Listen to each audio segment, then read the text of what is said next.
Hold your applause for a second. Oh shit, hold on. It might be a little under. At least it's there.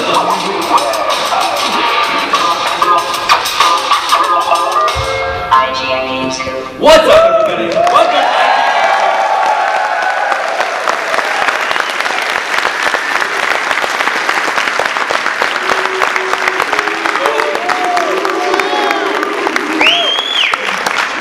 Welcome to IGN Games Week, episode 200.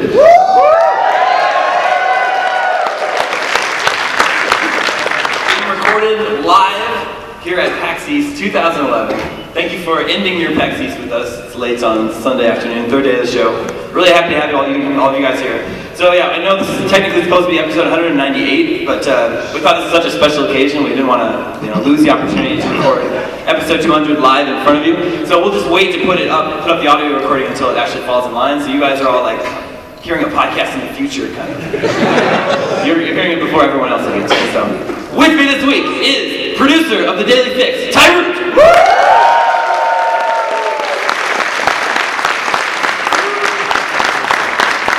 He also appears on Knockin' Boots podcasts every once in a while. Speaking of Knockin' Boots podcasts. Wow. This is already.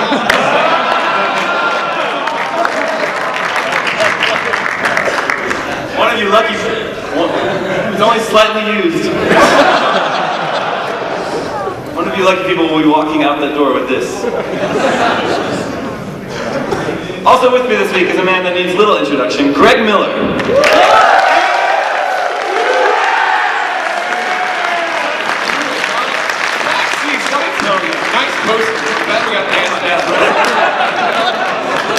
There's a few things I say that I think will take on, like this ass business has. I know. I was wondering, do you think when Darren Aronofsky directed Requiem for a Dream in 1998, there was no way he could have afforded had any idea that 13 years later it would come back as a meme?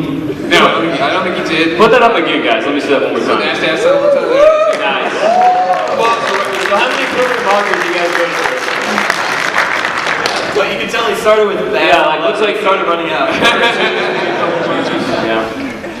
I rushed it. You did a great job, don't worry about it. Hopefully, many of you joined us last night for our meet and greet at Barlow's. You want to talk about that, Daemon? I don't know about you guys, but I was feeling a little rough this morning. How rough was it, Daemon? A little bit, huh? I threw up 4 times.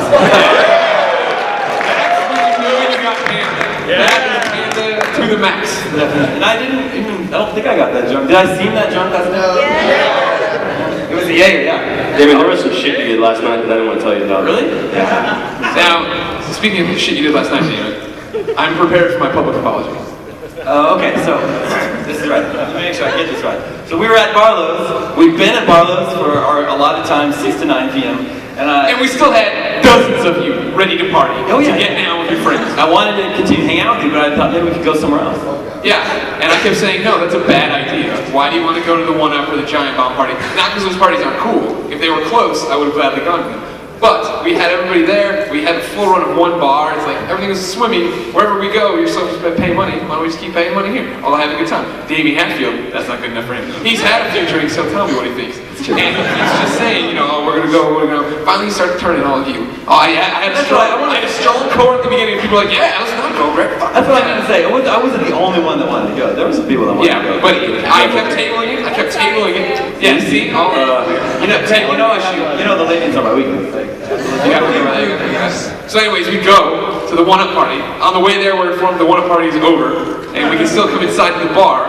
We get there, we're not getting inside this bar. We have like 40 people. There's no way they can let everybody in. So we're like, oh, we'll go next door. I can't believe we even thought we could get in there. There was a line already. Yeah. We all got in line, like 60 people. Well, no, then we went to the bar next door, and they were like, oh, we'll wait in this line. It seems to be going quickly, which it wasn't. But we got in that line and waited forever. And then finally the bouncer said point blank he wouldn't let us in. He wasn't going to let the 60 people in. So then we decided to go back to Barlow's, because the bar Greg didn't want to leave the first place. We walked all the way back. How many of you walked both ways with us? Yeah, I love you guys. I love you. We love all of you. Thank you for coming. Thank you, many of you. I know had to change plane tickets or hotel stuff to stay, be here. Thank you, we appreciate it. Then what you also failed to mention is that I had to go back all the way to my hotel with all that camera equipment, thinking that you guys were going somewhere else, and you just stayed where you were. You came back. Never. I did. But never So again. Greg, I'm Yeah. sorry that I did not listen to you. Thank you. Can we be friends again? Of course. Okay. You are a bitch, dude. You forget way too easily, man. It's like the third time he's disappointed. That's not bad. I really disappoint Greg. Greg disappoints me. Not true. What are we talking about? We're talking about PAX. We're at You're PAX. enjoying the GameScoop tunes beforehand. Javi Rodriguez over here made all of that. Good.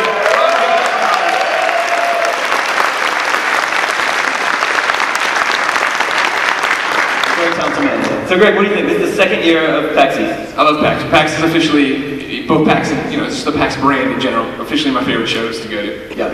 Like, there's nothing like that. PAX is fun, right?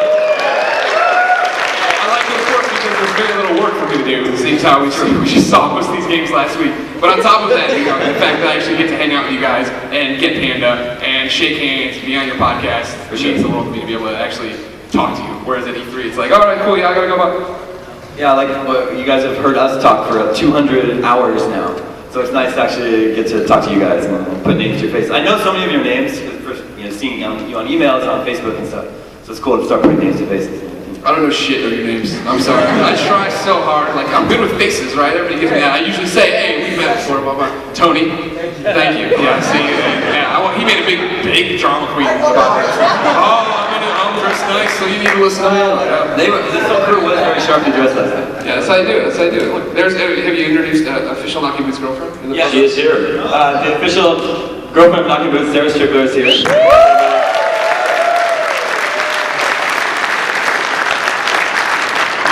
Girlfriend, she brought me Pizza Hut. Yeah. She brought Greg. She brought me a Cosmopolitan magazine that I can read on the way home. And you got me some muscle milk. Yeah. We also got brownies. Yeah, we my have Gene Superstar. I didn't even listen to these. I'm gonna have those. Yeah, you can't. Remember, we can't eat during a game scoop. We get in trouble. I've turned off my phone too. I've silenced my phone. Okay, good. Hopefully it ties in. Yes. What was I gonna say? What did you like at the show? What was the game you liked the most at the show? Right? Mine was L.A. Noire. I had not seen L.A. Noire before, so let's just see it. There was an article on IGN, Jim posted you missed it because you're here partying with us. I think it could be, I know it's so, I'll say how great this game is, right, and then it'll come out and be complete shit, and everybody's gonna make fun of me. I don't think it's gonna be complete. Well, you know what I mean, but for the little bit I saw, raise your hands if you saw this demo. Okay, if you haven't, it's this the red lipstick murder, right? And they come across this woman who's been killed. She has stuff written all over her body in red lipstick. And I wrote about it, that this game is mature, but not in the way, rated M for mature. It's not like a shooter mature. It's a mature, video gamers are getting older, and we want better experiences in games that are more in line with a real movie and real substance. And to walk up on this woman and have the camera pan on her, you saw her pubic hair, you saw her breasts, and not at all. No, see, that's what I'm saying. Not at all like it. There was not a woo in the room or a little cute in-joke about it. Anything. This woman had been murdered. You got over her body. You examined her head to see the gash. You looked at her hands or things. It was so well done, and it caught me off guard, especially being a Rockstar game. I mean, you think Rockstar, I think State of Emergency, their best work of all time. You expect a little bit of goofiness. What did you like? We're getting heavy here. Yeah, that's right, we're bringing it. Really intense, dude. Hey, that's what I do. Yeah. Okay. I've never seen a sudden one before. Man, I hate the penis mics. The robot penis These are mics. penis mics? Yes, I like You kind of just ruined it for me. Now I feel like I have a penis Well, I mic. just want Man, your penis looks like this, dude. I'm sorry, man. my robot penis looks like this, alright? I feel like I'm Bob Barker. It is like this one. Yeah. Totally. It's interesting that you pick L.A. Noire, Rockstar game, as your game of the show. Because last year we were talking about Red Dead Redemption being the game we really liked in the show. And Yeah, look at that. Two back. We are fucking money hats. Yeah, we are. Big as they come, man. Yeah, it's got a thumbs up. Okay, I'm good. So I really like this game called Warp. Anybody check out Warp? Greg doesn't think it's my game of the show, but it is. No, He knows better what my game of the show is. I just think that your criteria is interesting. You're not giving the criteria. Damon posts on Twitter, oh yeah, I just saw my game of the show. Boy, man, it was great. That's the voice you read my Twitter posts. I think everybody should too. That's how Damon talks. Am I wrong? He's from Kansas.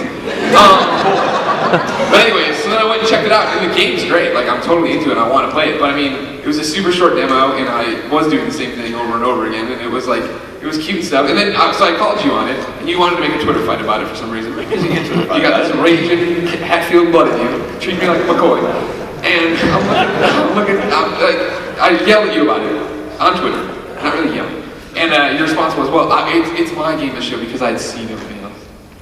Yeah, is that okay? Well, that's like, it was like, no, he's like the one thing. You saying, well, I only watched The Social Network, so clearly that should win the Oscar for Best Picture. Obviously. No, it would be like if I had just seen The Social Network and I'd seen all the other movies and I was like, wow, The Social Network's really cool. No, it's not really like that at all. Anyway, that was just the one game that I saw that really surprised me. Okay, well then it was your biggest surprise. Okay. But I also picked that as my game this year. Okay. I like that game.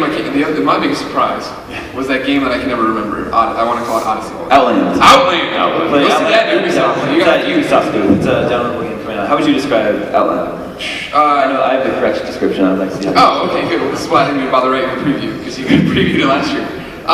So it's 2D, and that's about it, really. No, it's like Ikaruga, right? You're running, you're platforming, you're sliding on walls, then you can change between your light and dark form, which lets you through certain barriers and makes you fight certain enemies and stuff like that. It's really a pretty game. It looks like it'll be a lot of fun. Yeah, it's a 2D platform mixed with Ikaruga's color switching mechanics. That's good. Yeah. But Warp, anyway. No, let me keep dragging you away from the point you're trying to make. You should explain what happens when you kill somebody in Warp, because that's what actually wowed me. It's the best thing. It's a cute little character, everyone. He's really cute and looks like a little kind of Teletubby. Well, that reminds me, I have Warp toys. And then he injects himself into something, and then the person explodes, and his legs and arms go flying everywhere. Yeah, there's blood everywhere. It's really gruesome. It's an incredibly painful death. Yeah, it looks horrible. Because you jump into the person, and then you spin the stick, and the person's like, oh, vibrating back and forth. Yeah, blood everywhere. It's impressive. Very good. But cool. Okay. Yeah. So that's what it is. I have these Warp action figures here. I'm gonna throw them out to you. Yeah. Oh man, throw like you mean it. Yeah, here comes. This is where all the muscle lives.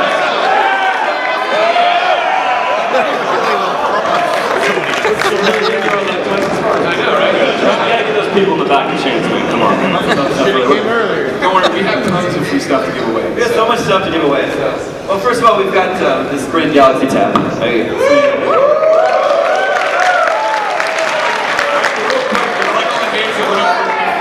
not gonna throw that out.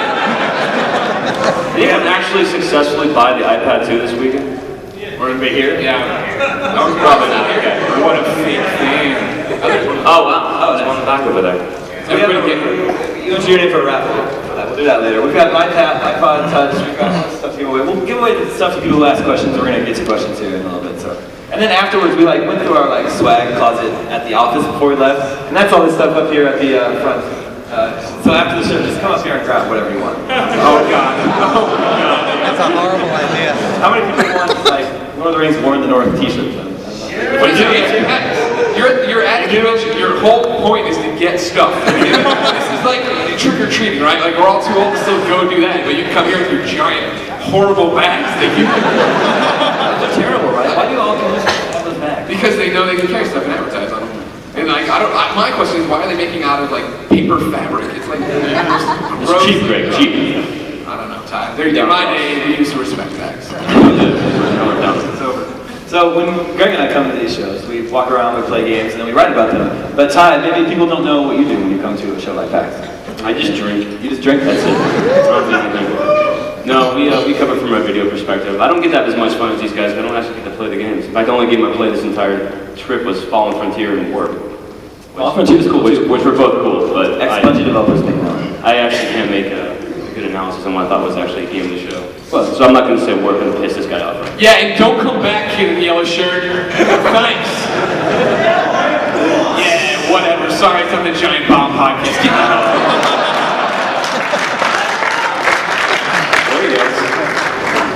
Hey, Ty, did you see that kid who dissed Austin in the audience last year? No. If you hear that's cool though. Let's fucking fight right now. Ty still talks about that kid. Really pisses him off. No, I like him, except that he made a choice to come after me after the podcast and tell me how much Austin sucked. So, but it's true, right? It is totally true. I hate that place. Don't go there. Seriously, if you guys fucking go there. So, Daemon, yeah, I can punch you down. Last year we talked a lot about Red Dead, but I remember we talked a lot about downloadable games there too. Yeah. Same thing happening here. Yeah, PAX shows are really good places to see some of these smaller downloadable games from indie devs.